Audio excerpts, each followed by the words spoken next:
प्यारे बच्चों, आपका हमारे YouTube channel smart education by C Bhatt में स्वागत है। मैं हूं चंदन भट्ट। आपके लिए लेकर आया हूं रोज की तरह आसान मेथड में कुछ नए प्रश्न। अगर आपने अभी तक हमारे चैनल को सब्सक्राइब नहीं किया है तो प्लीज़ चैनल को सब्सक्राइब कर बेल आइकन पर क्लिक कर ऑल के ऑप्शन पर क्लिक कर लें ताकि वीडियो अपलोड होते ही आपको सूचना प्राप्त हो जाए। तो आज हम सीखेंगे कि समांतर श्रेणी का एनुआ पद क्या होता है। जैसे हमको कोई श्रेणी दी गई है 2, 4, 6, 8, 10, 12 dot dot dot dot dot, इसका हजारवां पद ज्ञात कीजिए, इसका 500वां पद ज्ञात कीजिए।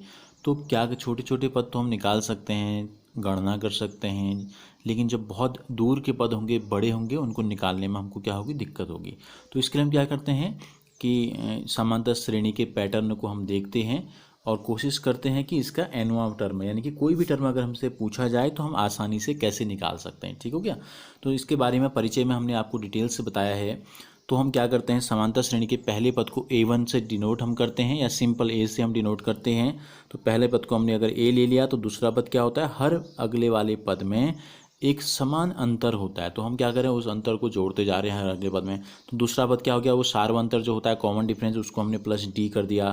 फिर तीसरा पद क्या होगा, जो दूसरा पद हमारा आया था A प्लस डी, देखो ऊपर, फिर हमने इसमें डी जोड़ दिया तो क्या हो गया, A प्लस 2D हो गया। इसी प्रकार जो चौथा पद होगा A4 हम जिसको कहेंगे, तो वो कितना हो गया, इससे पहले वाला जो तीसरा पद था इसमें हमने फिर डी जोड़ दिया तो क्या आ गया, A प्लस 3D आ गया। इसी प्रकार पांचवा पद, पहले वाले पद यानी कि चौथे पद में डी जोड़ दिया हमने तो क्या आ गया, A प्लस 4D आ गया। तो इसी प्रकार हमको निकालना है एनुआ पद क्या होगा। एनुआ पद क्या होगा, तो क्या होगा एनुआ पद, एनुए पद से जस्ट पहले आने वाले पद में हम फिर डी जोड़ देंगे। तो हम इस प्रतिरूप जो पैटर्न हमको दिखाई दे रहा है A1 से लेकर A5 तक, इसको समझने की कोशिश करते हैं। तो देखो यहाँ दूसरे पद में अगर हम देखें, पद दूसरा है, देखो A तो सब में सेम है, पहले पद में भी A है, दूसरे पद में भी A है, तीसरे पद में भी A है, चौथे में भी A है, पांचवें में भी A है। तो इसका मतलब nवें पद में भी क्या होगा, पहला पद A ही होगा। ठीक हो गया। तो पहले पद का पैटर्न तो हमको समझ में आ गया। देखो सब में क्या आ रहा है, A आ रहा है। अब D में और पदों की संख्या में क्या संबंध है, हमको इसको पहचानना है। देखो पद है पांचवा, हम पांचवा टर्म निकाल रहे हैं, इस श्रेणी का पांचवा पद निकाल रहे हैं। तो D कितने हैं, 4D, यानी कि 5 से कितने कम, 1 कम है। क्या ऐसा सब पदों में हो रहा है, तो इसकी जांच करते हैं। देखो चौथा पद है तो चौथे टर्म में D की का संख्या कितनी है, 4 से 1 कम, कितना, 3D हैं। तीसरे पद में कितने D हैं, 3 से 1 कम 2D हैं। दूसरे पद में कितने D हैं, 2 से 1 कम कितना होगा, 1 होगा।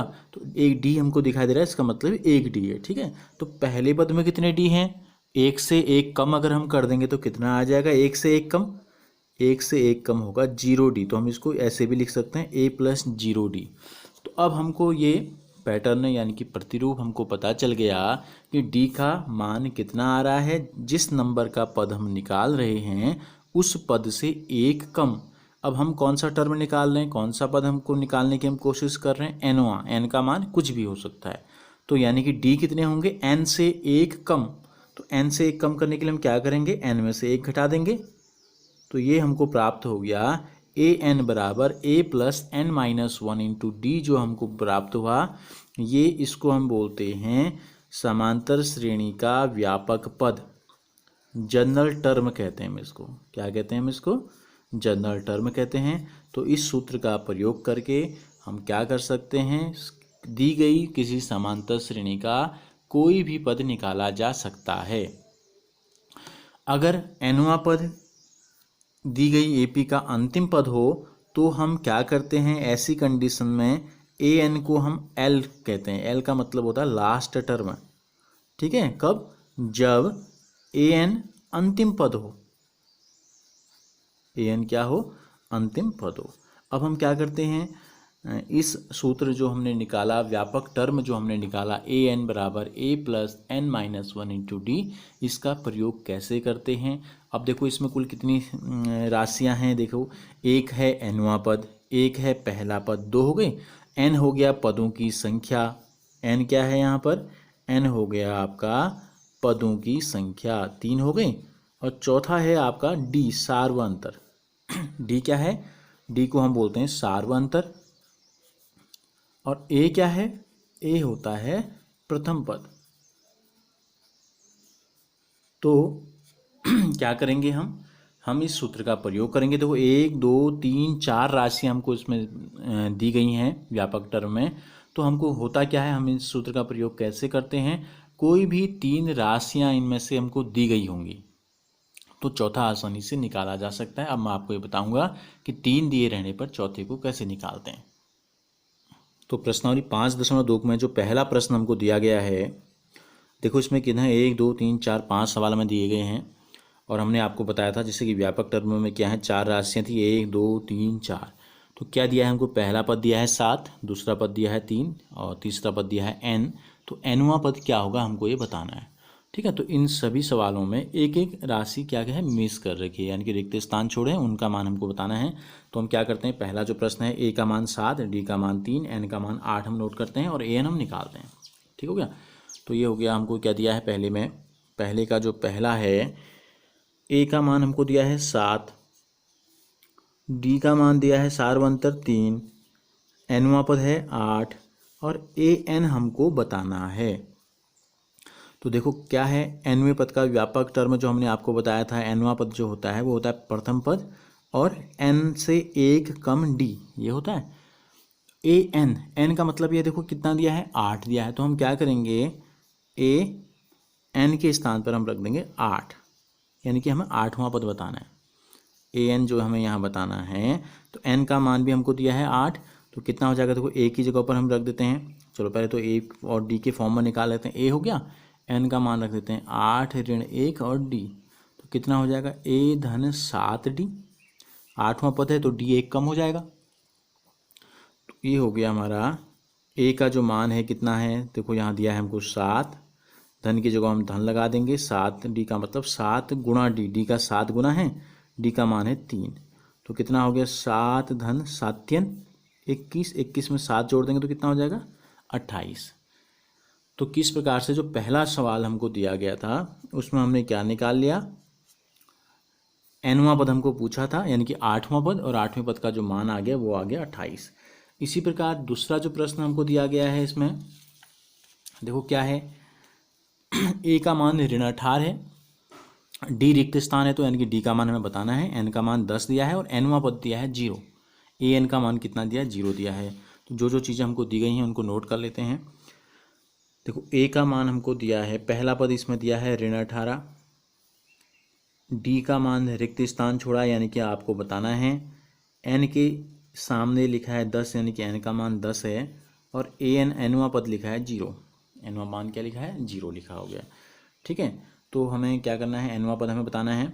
तो ये हो जाएगा ए एन बराबर A plus N minus 1 into D, सूत्र आपने रखा तो मान रख दो, ए एन के स्थान पर 0 रख देना है, बराबर के स्थान पे बराबर, प्रथम पद की जगह ए का मान ऋण 18 रख देना है, धन की जगह धन रखेंगे, एन का मान हमको दिया है 10, एन की जगह 10 रख देंगे, ऋण की जगह ऋण, एक की जगह एक, कोष्टक बंद। ठीक है, बाहर से डी है, इसका मतलब क्या है, डी गुणा कर रखा है हमने, तो गुणा डी को ऐसे ही रहने दो क्योंकि डी का मान तो हमें बताना है।